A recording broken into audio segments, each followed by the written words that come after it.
Está com a sua Bíblia aberta em Romanos 8?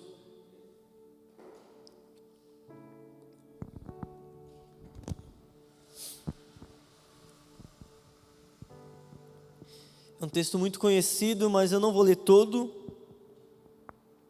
Eu vou ler parte.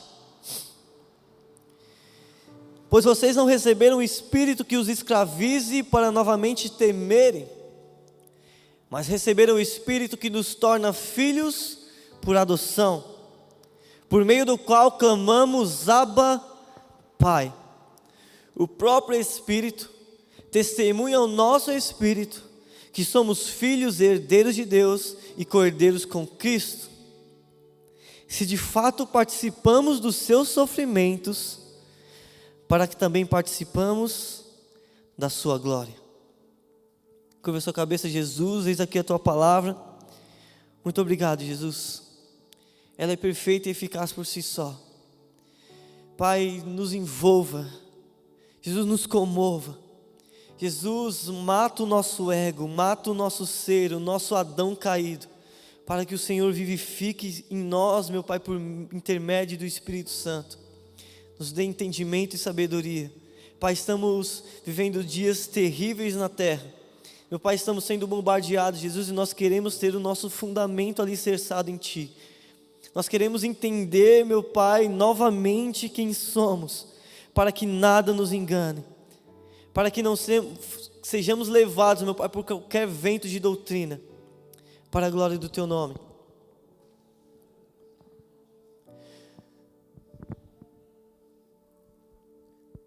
Nós como igreja, nós acreditamos que nós somos aqueles ao qual Deus chamou, ao qual Deus escolheu e predestinou para, por intermédio do Evangelho, por intermédio do ministério da reconciliação, ao qual Paulo vai falar em Colossenses. Ele nos deu isso para que por intermédio da igreja nós façamos com que o reino dos céus seja estabelecido na terra, para que a igreja traga a realidade do céu para a terra. Mas para entendermos o que é evangelho, primeiro nós necessitamos de entender quem somos. Uma das mensagens que mais fala ao meu coração, que mais Cristo me tocou, é que antes de eu ir ao mundo, eu preciso ir a Cristo. E quando nós vamos ver Jesus falando sobre o Sermão do Monte, ele traz algumas doutrinas. E doutrina não é falar o que você pode ou não vestir. Doutrina não é falar o que você pode ou não fazer. Doutrina não é jamais eu subir aqui para dar pitaco na sua vida. Doutrina é apontar Cristo. Doutrina é apontar o Cristo, e por intermédio do Espírito Santo, Ele nos convence do pecado e do juízo. Ele nos convence do que nós devemos assim vestir, do que nós podemos ou não fazer. Porque quando nós entendemos quem é Cristo, nós entendemos que fomos chamados para viver como Cristo, nós o amamos tanto, nós estamos tão apaixonados por Ele, que nós precisamos viver igual a Ele. Então, a partir disso, tudo que nós vamos fazer, por isso que nós não precisamos aqui falar se você deve ou não vestir calça, se você deve ou não vestir biquíni na praia. Nós não precisamos disso. Nós precisamos apontar Cristo, e se para você é pecado, é pecado. Só que nós não podemos dar pitaco na vida dos outros. Eu não posso subir aqui no púlpito para falar o que eu acho por certo. Eu não posso vir aqui falar de experiências da minha vida e gerar doutrina sobre isso. Doutrina é apontar Cristo, e Cristo ele está estabelecido na palavra.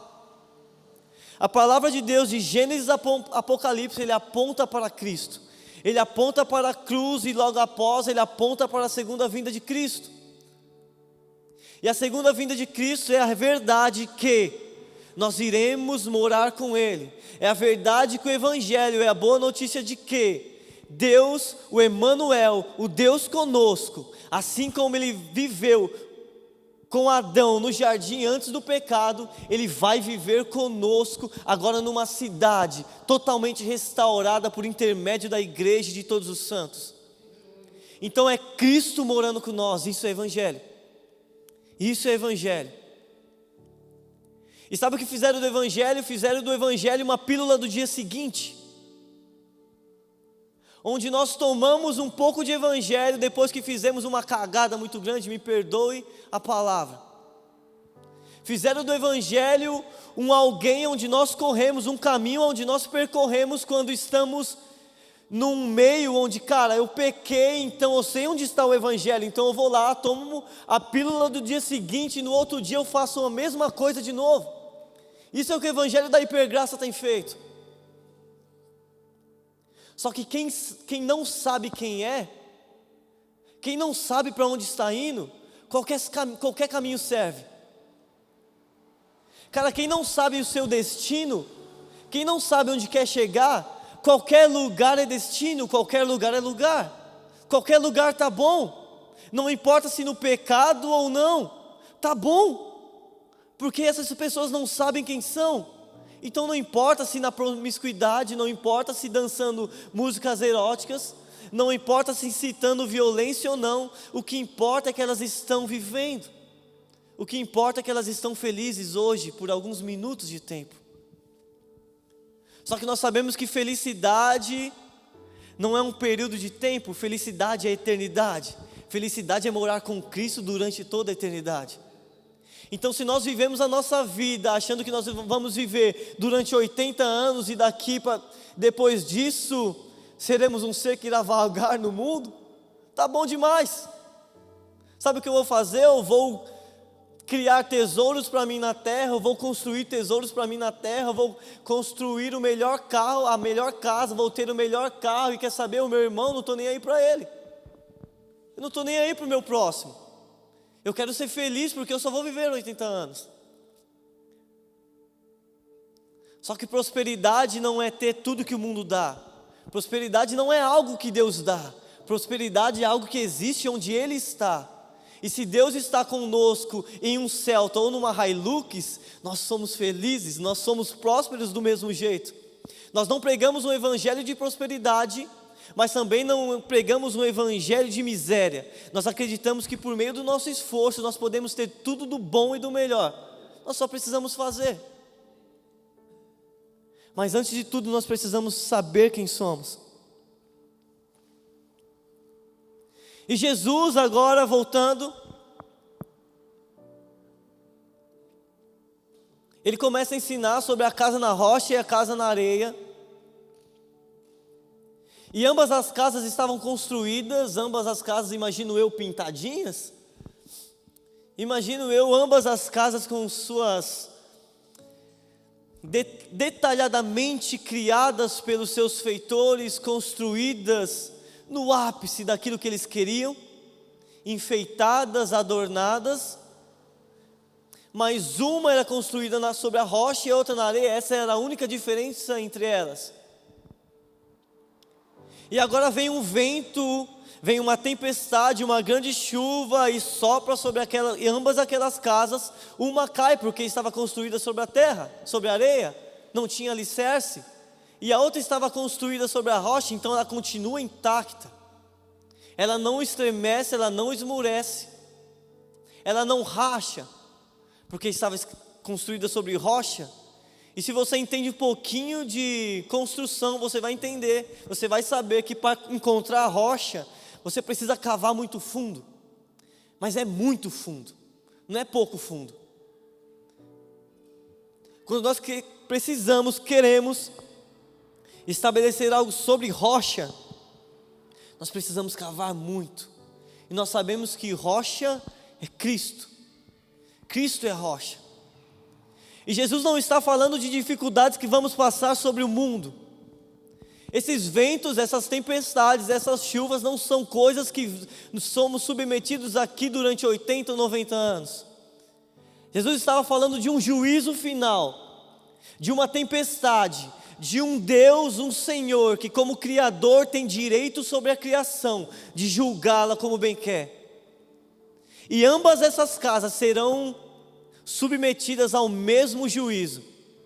E a que vai ficar é a que está alicerçada em Cristo. Por isso que nós precisamos entender quem somos. E nós vamos chegar lá.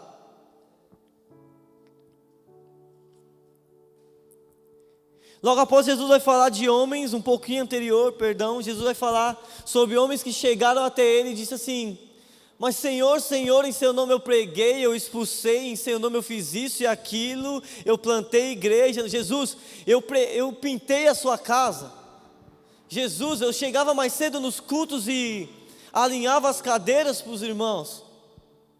E sabe o que Jesus falou para aqueles homens? Aparta-te de mim. E esses dias eu entendi algo muito mais sério. Porque sabe quando a gente lê e passa por desapercebido? Para as 5 virgens imprudentes, o noivo fala: aparta-te de mim, porque não te conheço. Para esses homens, sabe o que Jesus vai falar? Aparta-te de mim, vós que praticais a iniquidade. Sabe o que Jesus estava falando? Fazer qualquer coisa por intermédio de mim, sem se tornar parecido comigo, é iniquidade. Curar o enfermo,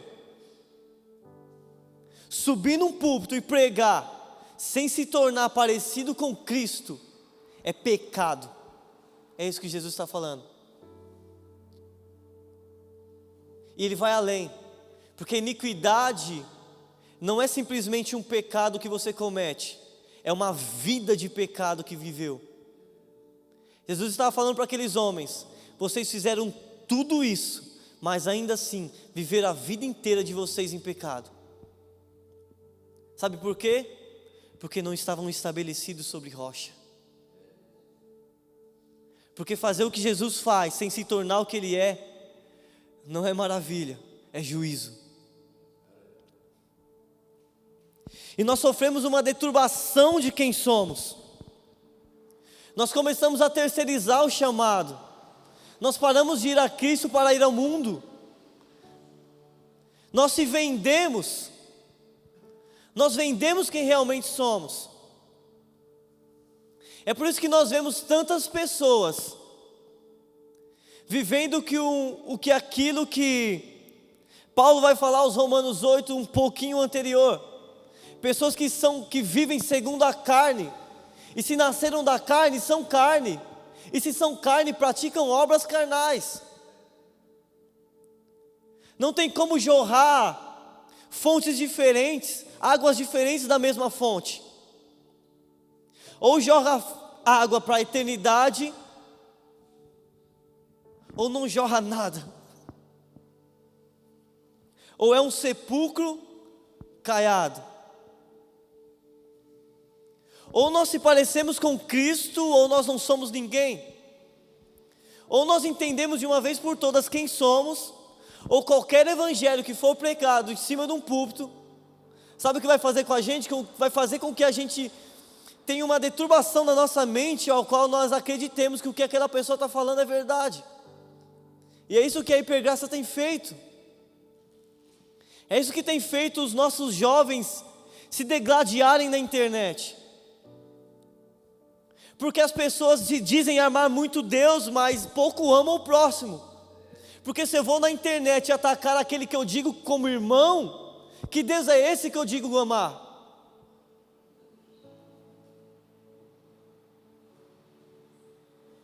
E de verdade eu já não sei se é bom ou ruim a internet.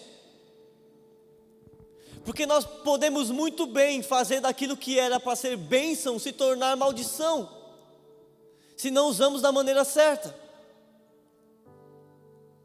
Então nós vemos um monte de teólogos na internet, um monte de pseudos teólogos, que veem palavras de YouTube, que vem alguém que eles amam tanto falar algo e eles começam a debater sobre isso, e qualquer coisa que você fale, que não é condizente com aquilo que ele acha, é motivo para que ele seja Pedro para arrancar a sua orelha. Isso é o que as pessoas têm feito no mundo de hoje. As pessoas se tornaram alguém parecido com Pedro com um punhal, ponto a arrancar a orelha de qualquer um que fale algo contrário do que eles acham,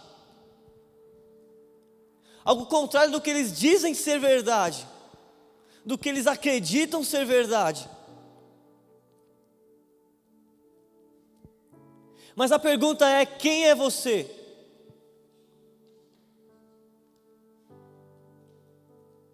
Quem é você? Porque Cristo, Ele não morreu para te salvar do inferno. Cristo não morreu para me salvar do inferno. As pessoas dão uma autoridade para Satanás que ele não tem.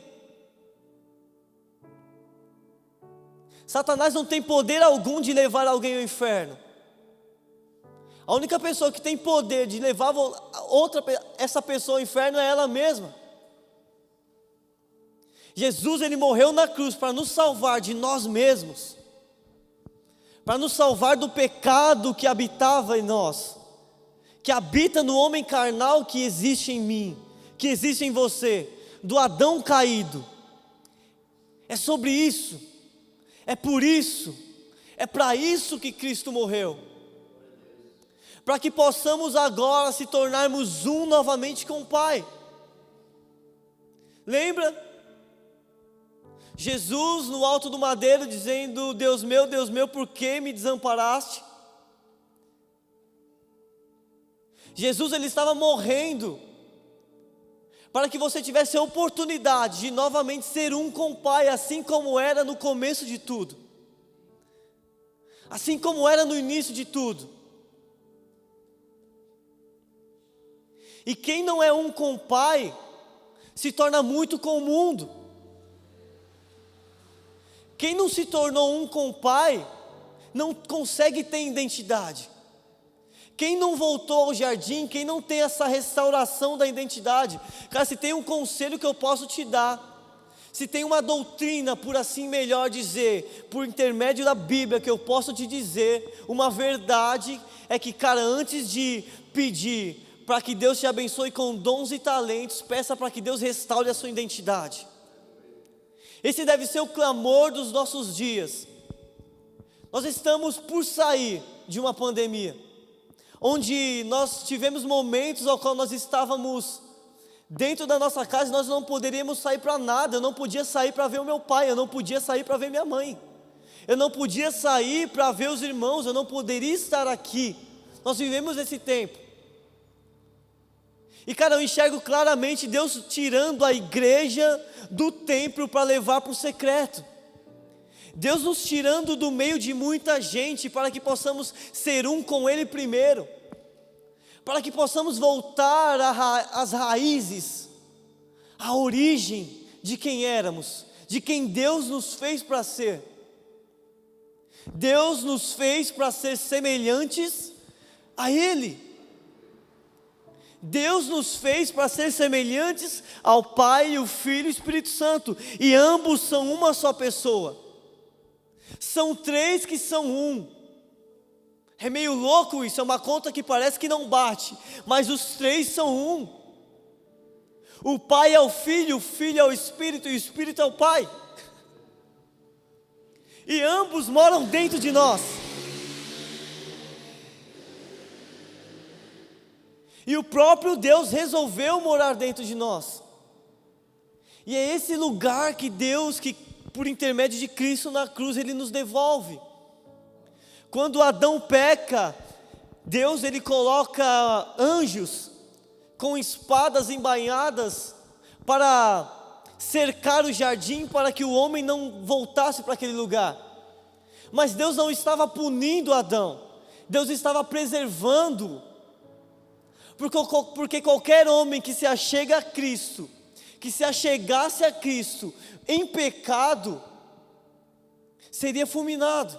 Porque Deus não compactua com o pecado. O fato de não sermos fulminados é porque existe uma película que é nos protege, que é o sangue de Cristo, derramado sobre nós, Ele nos justificou. Então quando Cristo, Ele olha para mim, Ele não enxerga, Ele enxerga Cristo. Ele enxerga um menino sendo transformado à imagem de Cristo. E é por isso que eu não fui fulminado ainda.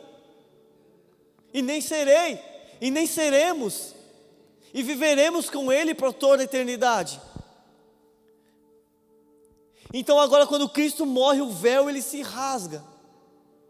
E quando o véu se rasga, Deus ele está gritando do céu: meninos, filhinhos, vocês têm livre acesso novamente. Vocês têm livre acesso novamente. Cara, você não precisa mais de ninguém para ser intermediador por você. Você não precisa mais de um sacerdote. Você só precisa do sangue de Cristo, e Ele foi expelido até a última gota na cruz do Calvário. Você só precisa ir.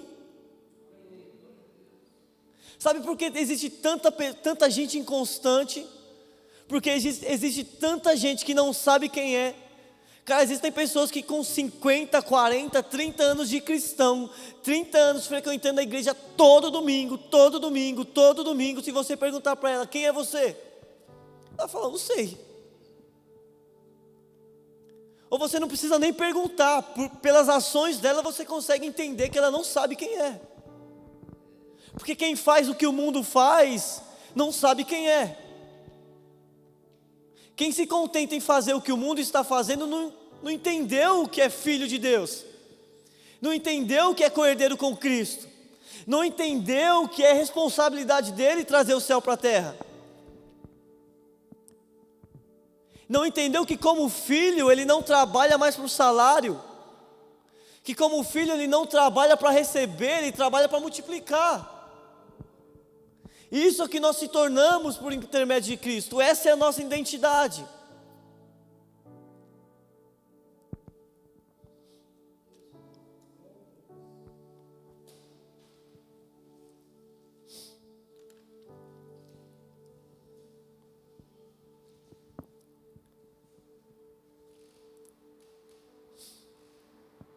Esses dias eu estava vendo uma palavra e... cara, aquilo mudou a minha vida. Eu até compartilhei com o Tiago. Falei: Tiago, cara, eu aprendi algo que mudou a minha vida. E eu ia falar sobre identidade. Porque nós entendemos que identidade... quando você entende sobre identidade, quando alguém te pergunta sobre identidade, logo você se pergunta: quem eu sou? Quando alguém te pergunta a sua identidade, logo você diz: eu sou o Anderson, sou o marido da Bianca, tenho um filho, Arthur. E você começa a descrever quem você é. Só que identidade é oriunda da palavra idem. Identidade é oriunda da palavra idem. Identidade. E idem não é quem você é. Idem é igual. Então a pergunta não é quem eu sou. Quando Deus quer restaurar a nossa identidade, a pergunta que devemos fazer não é quem eu sou, mas sim semelhante a quem eu sou. Identidade não é quem você é, identidade é com quem você é parecido. Identidade não é quem você é com quem você se parece. Quando você pega a sua identidade, o seu registro, o seu documento de identidade, vai ter lá o seu nome, mas atrás vai ter escrito o nome do seu pai e da sua mãe. E talvez você não tenha se apercebido a isso, mas o que esse documento está dizendo é que você é parecido com Rogério e com Irene. Se você pegar e conversar 10 minutos com o Laércio, e você parar para conversar 10 minutos com o Juliano, você vai começar a ligar um ao outro. Porque mesmo que não queiram, eles são parecidos. Porque vivem juntos. Porque o Laércio foi responsável por dar identidade ao Juliano. Quando o Juliano não sabia quem era, todas as vezes que ele fazia algo de errado, ou todas as vezes que o Laércio queria chamá-lo, ele dizia: Juliano, Juliano. E não precisou ele ir à escola para entender quem ele era. Não precisou ele ir à escola entender que o nome dele era Juliano, porque ele já ouviu na sua casa, o Laércio já tinha dito que ele era Juliano. Você está entendendo? Você está entendendo? Sabe o que eu estou querendo te dizer? É que nós estamos por muito tempo querendo saber quem nós somos, e nós estamos indo ao mundo tentando responder a pergunta que todo mundo quer sanar, que todo mundo quer ter a resposta: quem eu sou, quem eu sou. O mundo inteiro está perguntando isso: quem eu sou, quem você é, quem você é. E só quem tem essa resposta é o próprio Deus que te criou. Assim como quem criou, assim como quem gerou o Juliano foi o Laércio, quem nos criou foi Deus. Então somente Deus pode dizer quem você é. E quando você perguntar para Ele: Deus, quem eu sou? Ele vai te dizer: você é semelhante a mim.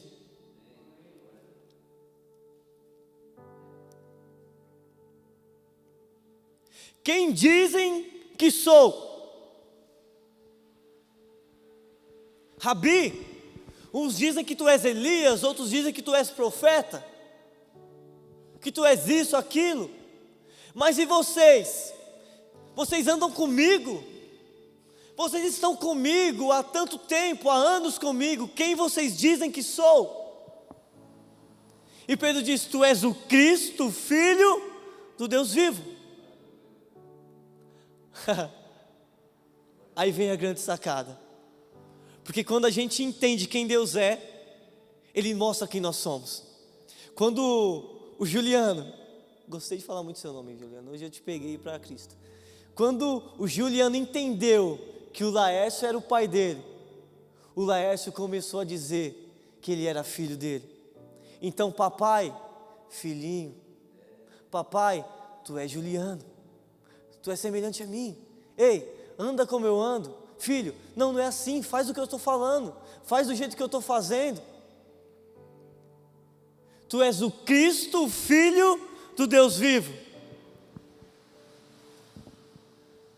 E agora Deus, o próprio Jesus diz para Pedro: e tu és Petrus. E sabe o que significa Petrus? Petrus não significa pedra. Petrus significa fragmento de pedra. Jesus tinha dito que sobre ele ia construir a sua igreja. Ele era a pedra. Jesus é a pedra angular. Jesus é a rocha de alicerce. Jesus estava falando para ele: eu sou a pedra, mas Pedro, tu és um fragmento de mim. Pedro, tu és um pouquinho de mim. Tu és semelhante a mim. Sabe que você quer entender quem você é? Pergunte para quem te criou. Você quer entender quem você é? Pergunte para quem te criou. Porque você não é o que o mundo diz que você é. Você não é o que a economia diz que você é por conta do seu meio social. Você não é o que o mundo diz que você é, o que o Facebook diz que você é, porque você tem 2.000, ou só tem 3.000, ou tem 300 seguidores. Você não é o que a mídia diz que você é, o que as redes sociais diz que você é. Você é o que Cristo diz que você é. E Cristo diz, no início de tudo, que você é semelhante a Ele.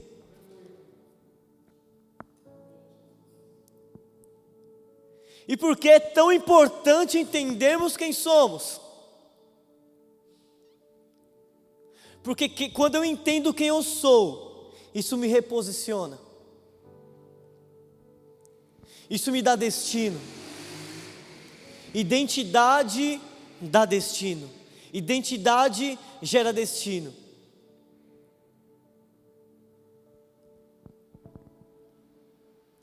E agora que eu entendi quem sou, que eu entendi que sou filho, que sou amado, que existe um Pai, existe um Criador, que agora tem ordens e leis, que tem os seus súditos, que somos nós, pessoas que vivem pelo seu governo, que morrem pelo seu rei, não é assim?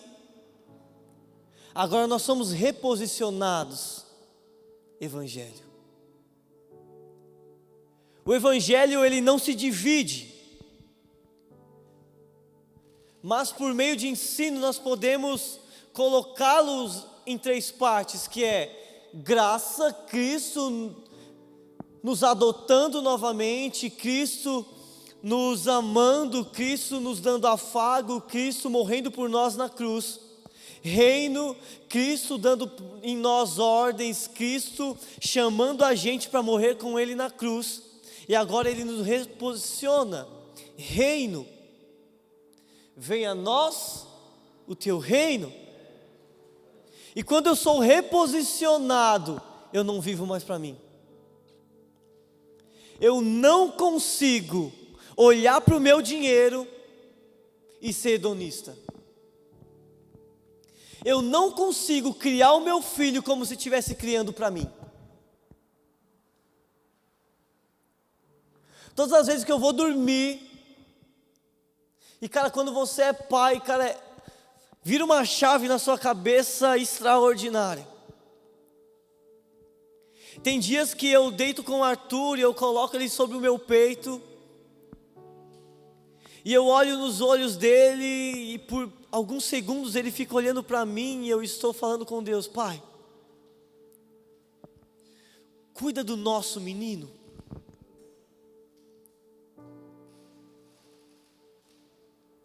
Esses dias eu estava revoltado. O meu filho, ele estava ruim, eu não conseguia fazer nada porque eu não sou médico.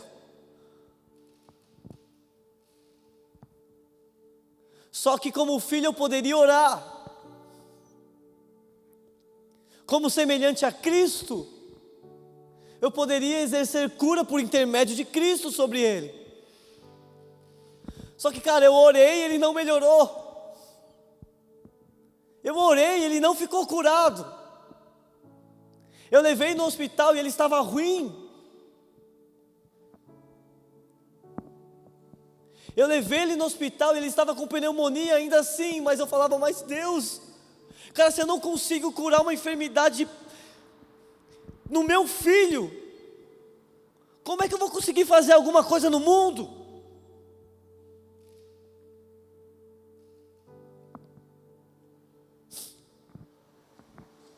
E cara, eu não sei se isso te revolta, mas eu não consigo viver de um jeito onde o meu salário é meu, a minha esposa é minha, o meu filho é meu, a minha casa é minha, o que eu tenho é meu. Cara, eu consigo, por intermédio de Cristo, glória a Ele por isso, ser reposicionado de tal forma onde, cara, tudo que eu tenho não é meu, tudo que eu tenho é nosso. O Pai, Ele não é meu, o Pai, Ele é nosso. Cara, eu não amo a minha esposa porque ela é minha, eu amo a minha esposa porque ela precisa ser amada como Cristo, e ela precisa exercer o ministério de Cristo. Eu amo a minha esposa, por quê? Porque eu preciso que ela seja tão envolta de Cristo, a ponto que ela exale Cristo, a ponto de que ela não consiga fazer mais nada que não seja por Cristo, que ela não consiga fazer mais nada, falar mais nada, tocar mais nada, pisar em qualquer lugar, senão por Cristo. E eu olho para o meu filho e falo: Deus, eis aqui o nosso menino. Deus, Ele não é meu, Ele é seu, o Senhor que criou. Eu só provi, eu só fui a fonte, mas Tu é a fonte inesgotável. Você é o Criador de todas as coisas. Deus, eis aqui o nosso menino. Deus, não deixe com que ele ande por caminhos errados. Jesus, que eu tenha autoridade de dizer para ele: filho, sede igual o papai é, faça as mesmas coisas que eu estou fazendo. Que eu chegue ao ponto da maturidade de dizer assim como Paulo para ele: Arthur, sede meu imitador, assim como eu de Cristo. Jesus, que ele não seja um qualquer, que ele não seja mais um no mundo, mas que ele seja provedor de vida, que ele seja provedor de vida, que ele gere identidade nas pessoas. Cara, o Evangelho ele nos reposiciona de uma maneira qual você não consegue mais, cara. É como Jeremias.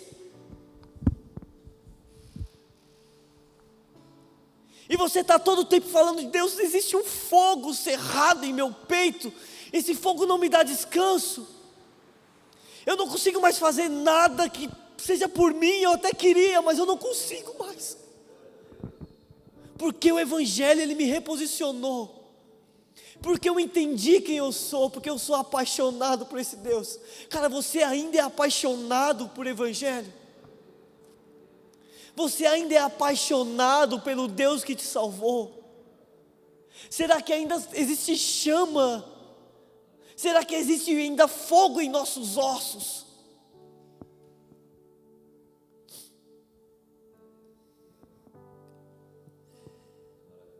Ah, Jesus.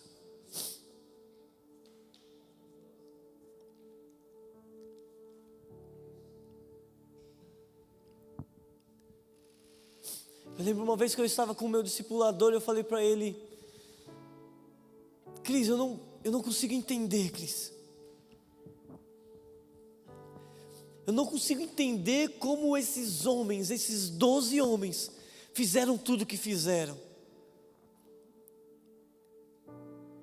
Cara, parece que não é palpável, parece que não é verdade. Cara, é muito além, é muito surreal. Como que eles viviam? Será que é porque não tinha internet? Será que é porque não tinha televisão naquela época? O que acontecia? E aquele dia eu aprendi algo especial. Ele falou assim: Sandinho, sabe por que esses homens viviam o que viviam? Porque eles viviam como se o amanhã não existisse. Eles viviam como se o amanhã não fosse existir. E não é o que Deus nos ensina? Cara, porque andeis ansiosos pelo dia da manhã? É por isso.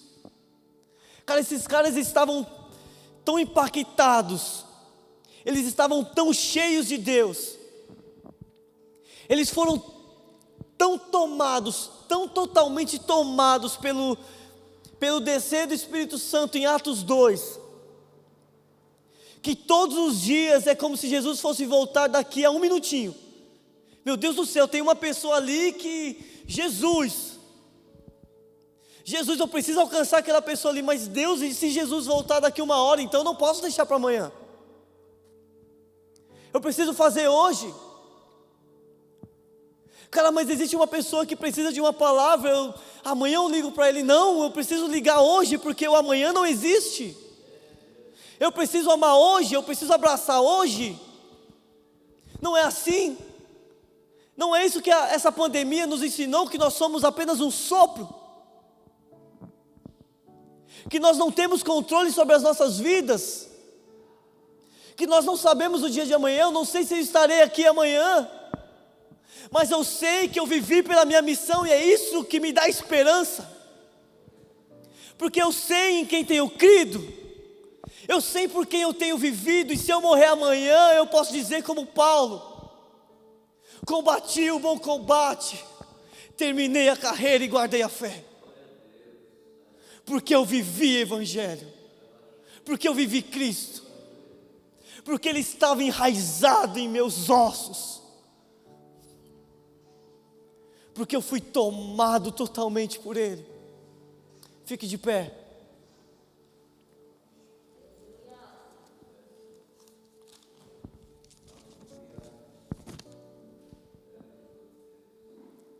Cara, Jesus, ele não tinha crise de identidade.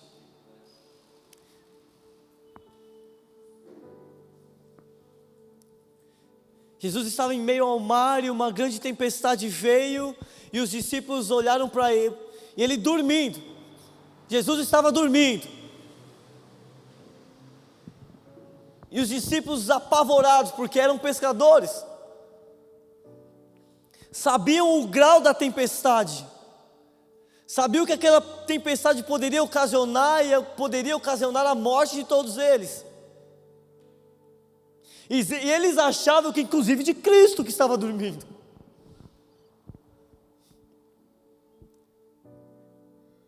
E eles vão, Jesus, cara, o mundo está acabando aqui fora, meu irmão. Tem uma tempestade nos engolindo, nós vamos morrer.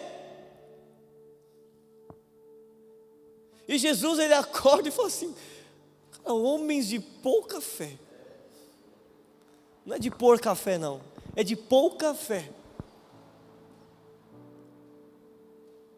E Jesus, ele vai até a proa e tempestade, se acalma.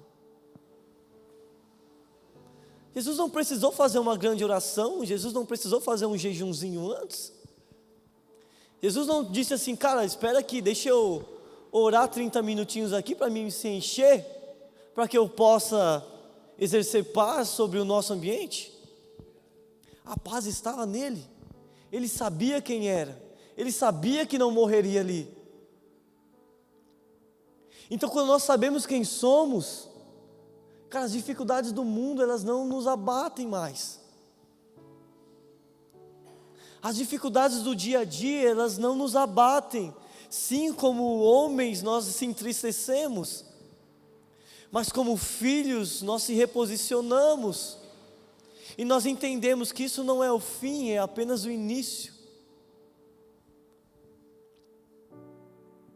Quem entende quem é, entende que não vai morrer por acaso, cara.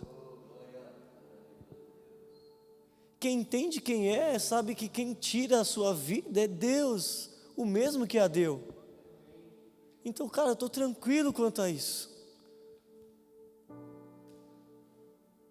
Voltamos a dizer, ou podemos dizer: combati o bom combate e terminei a carreira, e guardei a fé.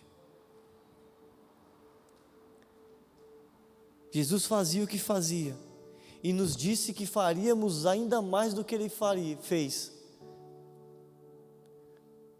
porque Ele sabia da sua identidade. Nós vamos orar aqui agora, durante algum minutinho, para que Deus restaure a nossa identidade, para que Deus nos reposicione, para que não sejamos legalistas nem libertinosos, para que o posicionamento do nosso coração seja que Cristo em nós é a esperança da glória. Cristo em você é a esperança da glória.